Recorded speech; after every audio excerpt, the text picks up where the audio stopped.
Assalaamu alaikum warahmatullaahi wabarakaatu. Kabajamtootaa fi jaalatamtoota hordoftoota Gosh YouTube chaanaalii iddooma jirtanitti nageenyi rabbi laggeenii fi gaarreen qaxxaamuree isin bira haa ga'u isiniin jechaa. Egaa kabajamtootaa fi jaalatamtoota isinirraa turuu kiyyaaf dhiifama. Akkasuma guyyaarraa waan haaraa ta'e tokkodha. Isinis waarraa hubattan jedhee kan yaade kan qabadhe isinii dhiyaadhe. Egaa warri naaraa taatan chaanaalii kiyyaaf sabiskiraayib gochuun hin dagatinaa. Warri maatii taatan immoo koomentii fi akkasuma laayikii sheer yaada naa arjoomuu hin dagatinaa isiniin jedha. Na waliin turtii gaarii isiniin jedha. Kabajamtootaa fi jaalatamtoota guyyaa har'aa kan isinii qabadhee dhiyaadhe mata dureen isaa maal jedha beektu?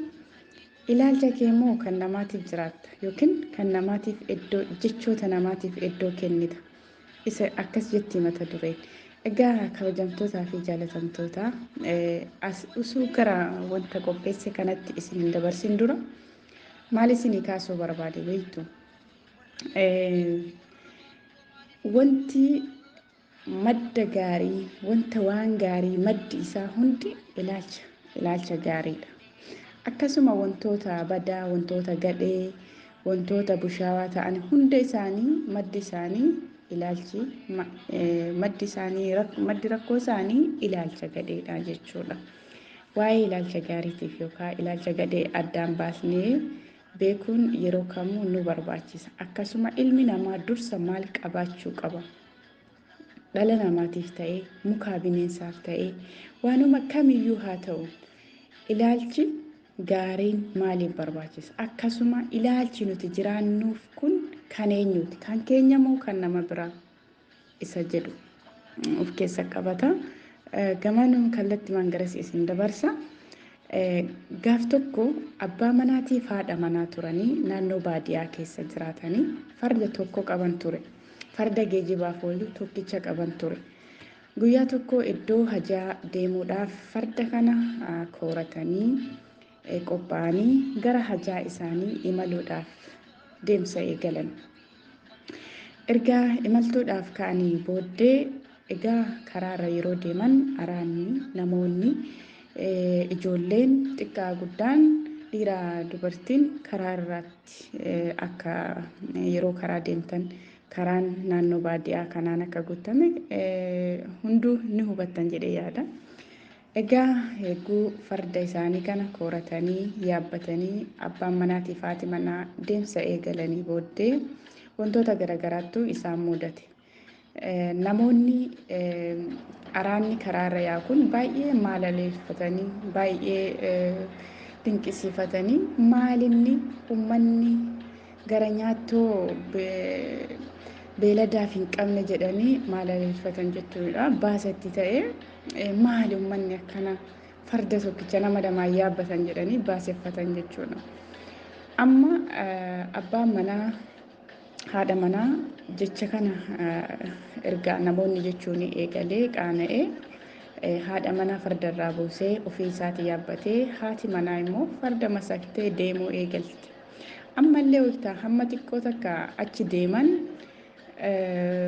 maalinni abbaan manaa kan ofii isaatii farda yaabbatee haadha manaa isaa lafa oofu maalinni namichi akkanaa jedhanii ammallee namicha kana jechoota hin taane itti daddarbatanii ammallee namichi xiqqoo jedhee achi deemee fardarraa bu'ee ishee yaabbise. Ammallee gara tuuta birootti yommuu dhufan namoonni biroollee akkasumatti maal abbaan manaa gowwaan akkanaa ofii isaatii lafa deema haadha irraa immoo farda yaabbisee deema jedhanii ammallee baaseffachuu ittuma fufanii uduma ammallee xinnoo ishee achi deemanii yoo jedhan ammallee maalinni jedhan ammallee jechi kun isaanitti dhagayamee isaan jeequu eegallaan haadha manaas fardarraa buusee farda akkanumaan masakanii ofii isaaniitii lafoo deemuu eegalanii jechuudha. Erga lafoo deemuu eegalanii ammallee tuuta biraatti dhufan. Erga tuuta biraatti dhufanii booddee maaliin uummanni gowwaan akkanaa farda kophaa isaa masakanii deemu ofii isaaniitti lafoo deemu jedhanii ammallee jechan tattaanii itti daddarbatan. Egaa kabajamtootaa fi jaalatamtoota kiyya obboleessa yookiin obboleetti eenyu jiraataarra ofiif jiraataarra ati jireenya kee keessatti namni waa meeqa si busheessee dhiisteerta yookaan waa meeqa si jajee jennaan fudhatteerta. Ati gaaf kana ilaalcha kee hoogganamaa tamoo ilaalcha namaati. As biratti wanti ani isin gorsuu barbaadu hamma wallaala tiyyaatti gorsan fudhatinaa jechuu miti akkasinitti hin fakkaanne. Gorsa gaarii obbolee hiriyyaa gaarii irraa hiriyyaa dhugaan namaa yaadu yookaan namaa yaaddu irraa gorsa gaarii fudhachuun gaariidha. Hamma takka jechuudha. So garuu namoonni baay'een wanta tokko yoo namni nuu jaje itti deemna yoo namni nuu busheesse itti dhiisna.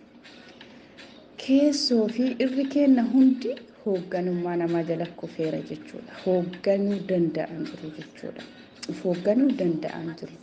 Egaa kabajamtootaa fi jaalatamtoota ilmaan Oromoo hundi kenna hoogganaadha. Maalirratti ofirratti?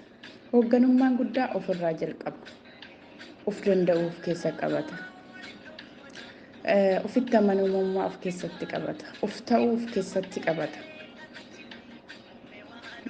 Kanaaf kabajamtootaa fi jaalatamtoota keenya yeroo baay'ee ilaalchi namaa kun gaarii ta'ee hamaa ittiin masakamna, ittiin hoogganamna. Garuu osoo of laallee irra ta'ee ilaalchi namni wantoota nu hojjennu hojimaata kenna hundarratti nu busheessan fudhannee carraa gaarii fi wantoota gaggaarii of jalaa dabarsinee irra ta'uu danda'a. Kanaaf ofii keenya muruu fi murteessuu akka dandeenyudha. Yaadni tokko nu dhibuu danda'a. Hiriyyaa ofiitiin mari'achuun gaariidha. Garuu dhibba keessaa dhibbatti yaada hiriyyaan keenya nu kaleesse saniin jireenya keenya geggeessuun gaarii miti yaada jedhu qaba. Asirraa waan guddoo hubattan jedhee amana. Hanga sagantaa biraatiin walitti deebinutti nagaa fayyaa keessanaa tura. Isinin jedha kabajamtootaa fi jaalatamtoota Goshoo Tube chaanaalii hedduu isin kabajaa hedduu isin jaaladha. Share, like, subscribe gochuu hin dagatinaa. Gamanumaan nagatti isinin jedha.